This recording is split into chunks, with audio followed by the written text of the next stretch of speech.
Yo guys, what is up? It's Teach here, coming at you again with another video over on NightinGale, the new game that just got released, and I have a total of 11, well, more than 11 beginner tips that are going to help you, save you a ton of time, and just make your game so much smoother. So let's go ahead and get started. The first tip, it took me forever to figure this out, by the way, but it's super easy. If you have items in a chest and then stuff in your inventory as well, and you want to hot swap things over to this side that exist in your inventory, you can actually hit R, and that R command is going to actually transfer things over to that you can possibly transfer, stacking it on top of itself. Now, that can be really useful. You can see that it basically takes everything from my inventory, drops my weight, and puts it on top of a stack, which is a huge thing. Now, you can kind of do the same thing in reverse by hitting R here, and it'll send things back to your inventory, but you do not have to do that. It's just something that'll help you out a ton when you're trying to actually get things done. Now, I like to do it over here. For that example, you can just toss all the stuff quickly as you're running by it. Now, that is useful. Also, if you didn't know, you can actually split things in half. If you hold shift when you're clicking, it'll allow you to actually transfer things over to your inventory. And if you hold shift when you do it, it'll give you an option to tell you how much to transfer, and that it works in both directions. So definitely keep that in mind. Using the shift is going to be a huge friend of yours, and that's kind of inventory management right off the bat. Now, the next thing that I want you to pay attention to is there's two types of weapons. You can see that I've got a two-handed weapon right now, and then you can also switch to a one-handed weapon like a knife. Now, the knife gives you the ability, if you look in the lower right-hand corner of my screen, to use a right-click, I guess, dodge, if you want to think of it that way. The dodge is very effective, and it can be used in any direction. So if I'm moving, I can use this in a direction. You can also use it on top of hills to gain extra distance and then pull out an umbrella if you wanted to do that. That would give you a ton of speed and ability to move quickly. And then that is, I mean, just understand that that's something you want to use for move quickly through dungeons, or to bypass certain obstacles. You can kind of just use that teleport technique. Now, the next thing that you need to know is with a two-handed weapon, you need to learn to block. Blocking is a huge advantage, and you can simply just hold it. It's not like a skill-based thing. You can literally just hold the block, preventing incoming damage, saving yourself a ton of damage that'll be incoming. If you currently are not swinging actively, hold up that block if you're in a fight, and it's gonna, I swear it's gonna save you a ridiculous amount. Here's a wolf over here that I'll show you what I mean by it. So as soon as they realize that I'm here. So if you hold out that block, right? Notice how this guy's going to go for me. He's going to lunge, and he's going to try and hit me. If he does hit me, we'll go ahead and sit here. You can see that I was able to block. That takes a ton. I mean, because they only have so much speed they can block with. Using that block ability is going to save you a ton of health. So now the next thing that I want to bring up to you, and it's an early game tip that you need to learn immediately. Food. Food is your best friend. Having something like a knife out enables you to go through your food options. And having food and the buffs that it provides will increase your health significantly. It'll increase your stamina as well as the distance you can travel. So having good foods inside of this is the best thing that you can do. Roasted berries are great early game, roasted meat, and then mixed plants. You can have this and make these just by going over to the actual cooking pot and then mixing things together, and they will all give you different amounts of boosts. So keep that in mind. The more boosts you have, the more in the lower left you'll get. So the more health and everything you will have. So definitely take advantage of that. Now, the next thing, early game, I hate to tell you this, do not get attached to anything that you have. You are going to basically cycle through everything until you get to like level 60 or 70. That's when some of the things start lasting quite a bit longer in the game. So these, you're basically just going to upgrade and toss them. Don't even bother. You can see that I've already got level 72 stuff with my refined wood axe. This is going to last me a little while longer than the early stuff, but it does go quickly. So don't get super upset when you have to upgrade to the next thing. Always upgrade when it's possible, and don't worry, just immediately toss that next thing away. You can always, near your actual realm or your portal transfer, you can toss a couple of your items in there just in case you need them, right? So this is definitely something that you want to take advantage of and use that on a regular basis. Now, next up, other than all of those things, there is a tier system, and you should immediately get acquainted with the tier system. There is tier 0, tier 1, tier 2, and tier 3. there is significant differences in actual abilities and crafting with things that are of different tier levels. The higher the tier level you craft with, the better weapon rating and everything that you're going to have. See how this one is a tier 1 desert wood? This one is just a normal wood. This one actually has increased critical damage and increased stamina efficiency, whereas a tier 0 has neither of those things. Where sandstone, right? No boosts. Carved sandstone, no boosts. Carved wood. And notice how there's a actual blocking efficiency, durability, and fuel duration. The higher the tiers go, see how I've got tier 1 prey on that one? Maximum stamina generation and poison resistance. If you craft with these things, they are going to give you those boosts. And then you can see that there's also fabled bones that'll actually give you increased health or increased stamina.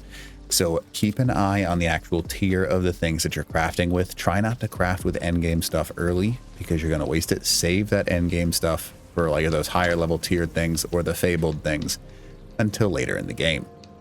Now the next thing, this is something that took me way too long to learn. Your queue is your potion slot. See how I've got a potion option right there? If you have a potion that you think you'll use a lot, I put my slight healing potions inside of my queue because it gives you a quick ability to tap it and then it gives you a ton of health. It's just an extra slot you should definitely take advantage of. You can also use restful or moderate restful potions there. They're very useful. Health potions tend to be the best though, just because you can slap one and quickly gain 100 health, especially with those slight ones early on. That's a huge advantage. It really is. So now the next thing I want to show you, if you haven't learned already, this is kind of like a little double one. You can earn a ridiculous amount of early essence by taking your sickle and just going after all of the plants, because it triples the amount of stuff you get by hitting things. Notice how in the bottom right corner, per swing that I'm doing, I'm getting about 2, 3, or 4. And that is a huge advantage. Now let me show you why it's a huge advantage, because you're going to get sticks and you're going to get low level things from this. But in return, what's going to happen is you're going to get these big stacks, and these stacks, you can actually use them, right? There's plant fiber that I just got, and I can extract 51 essence. It's taken me less than 15 seconds in order to get that. And I've almost got 100 essence built up.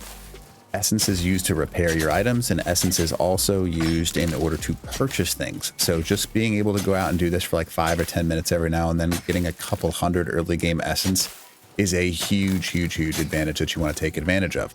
Now with this tip,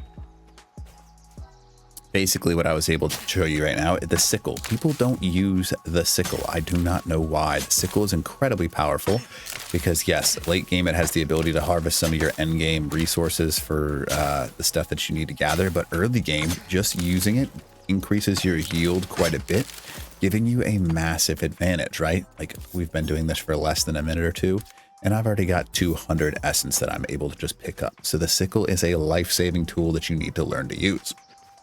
Now, it is a great tool, but next on our list is the actual management of your health, stamina, and rest. Now, those things are the numbers in the bottom left-hand side of the screen. Notice how my health is 247, and I gained 44.9 a minute because of what my just generic stats are right now. My rest is 83 out of 100, and you can see I regenerate lost stamina at an increased rate, so having this higher is always better. And then your hunger, increased hunger. This will start to affect you. Both of these will once you get lower on the list, but they will not affect you above about half of their percentage marks.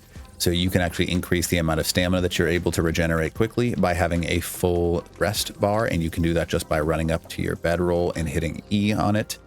And that's a huge advantage. Now 6, you can notice how that I can also take my recipes.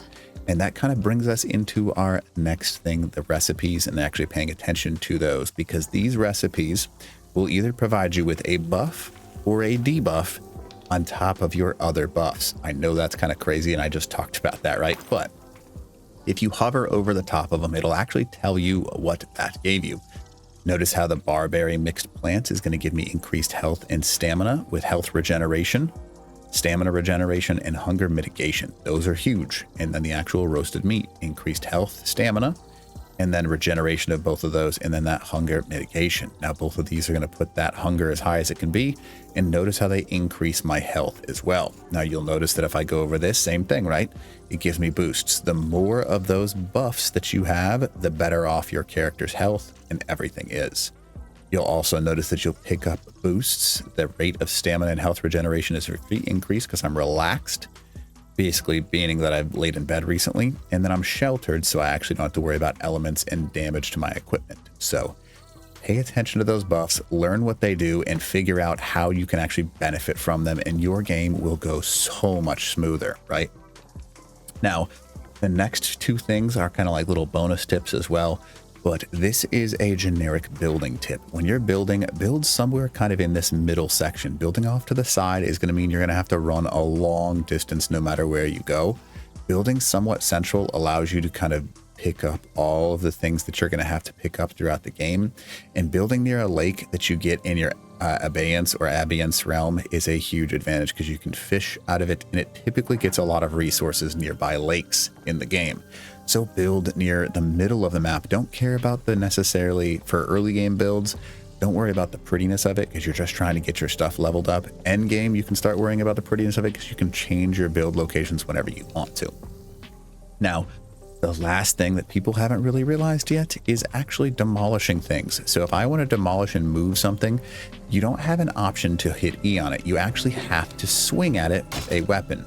So I use an axe, and you can just demo it, and you actually keep all of the resources. Those resources then can be put back into your stuff, or they can be used to whatever you need them for. So definitely take advantage of that, because if I wanted to move something, sometimes it's a pain in the butt. You want to be able to just go back up to it, demolish it, pick up the resources, and move it somewhere else. It is a really advantageous thing to be able to do that and even know that that's a thing. So anyways, that is basically like, well, it's more than 12 tips, but it's a bunch of early game tips, and hopefully they help you out in NightinGale. And if you have any other questions, go ahead and let me know in the comments below. And if you don't mind, smash that like button, leave a comment below for the algorithm, and then consider subbing to the channel. All right, teach.